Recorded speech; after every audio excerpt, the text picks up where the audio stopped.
হাজিরিন, আজকে হাফেজে কুরআনরা পাগড়ি দিবে মাদ্রাসার মধ্যে।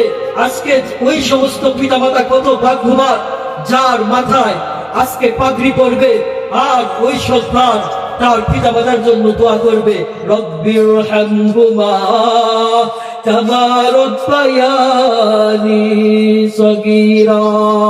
আয় রব্বুল আলামিন, আমার বাবা মা দুনিয়ার শিক্ষায় শিক্ষিত করতে পারতেন, আমাকে ডাক্তার বানাইতে পারতেন, আমাকে ইঞ্জিনিয়ার বানাইতে পারতেন, আমাকে প্রফেসর বানাইতে পারতেন, আমাকে পুলিশ বানাইতে পারতেন, আমাকে ব্যারিস্টার বানাইতে পারতেন, কিন্তু না না না,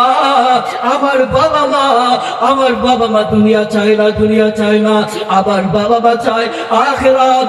আমার সন্তান যদি হাফেজে কুরআন হয়, আমার সন্তান যদি 30 পারা কুরআনকে মুখস্থ করে নেয়, হাবিব তো ঘোষণা করেছেন তাকেও জান্নাত দিবেন, তার বাবা মাকেও জান্নাত দিবেন। বাবা মার মাথার মধ্যে এমন একটা নূরের মুকুট আল্লাহ রাব্বুল আলামিন পরাইয়া দিবেন, ওই নূরের মুকুট থেকে সন্তান বাবা মাকে চিনতে পারবে, বাবা মা সন্তানকে চিনতে পারবে।